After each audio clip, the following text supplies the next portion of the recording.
मैं समाजवादी पार्टी और कांग्रेस के लोगों से पूछना चाहता हूं, अयोध्या में जिस कथित चोरी पर तुम हिंदू आस्था पर खिलवाड़ कर रहे हो, एक भी बार बताओ वक्फ के नाम पर हजारों हेक्टेयर लैंड प्रदेश में भी और देश के अंदर भी बेची गई। लेकिन मैं कहता हूं, वक्फ के नाम पर समाजवादी पार्टी और कांग्रेस के लोगों के मुंह पे फेविकोल क्यों लग जाता है? क्यों इनका मुंह बंद हो जाता है? कैसे लोग हिंदुओं के धार्मिक स्थलों पर हिंदुओं के द्वारा दिए गए पैसे का दुरुपयोग कब्रिस्तान की बाउंड्री के नाम पर करते थे? तब आहत नहीं हो रही थी?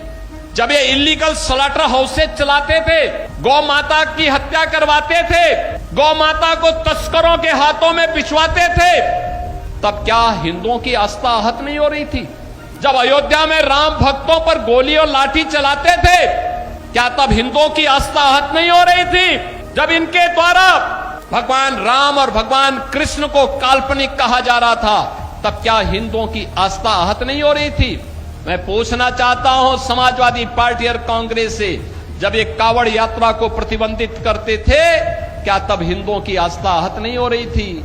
जब इनके द्वारा श्री कृष्ण जन्माष्टमी के आयोजन पर रोक लगाई जाती थी, दुर्गा पूजा के पंडालों को रोका जाता था, तब क्या हिंदुओं की आस्था आहत नहीं होती थी?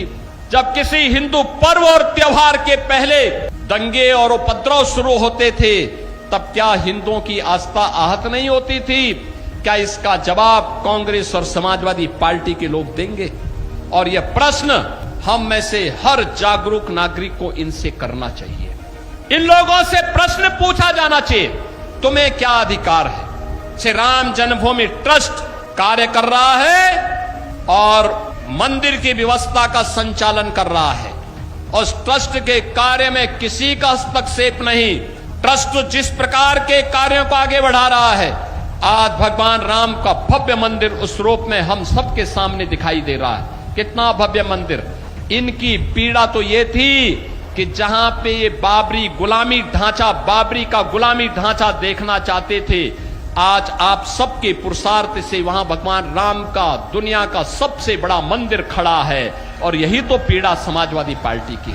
उनकी पीड़ा तो यह है, उनकी पीड़ा आस्था नहीं है। और इसीलिए मुझे देख के लगता है, अब तो इन सपाइयों से, इन कांग्रेसियों से गिरगिट भी शर्मा रहा होगा कि भाई देखो, कम से कम एक नई प्रजाति आ गई है कि जो हमसे तेजी के साथ रंग बदलती है।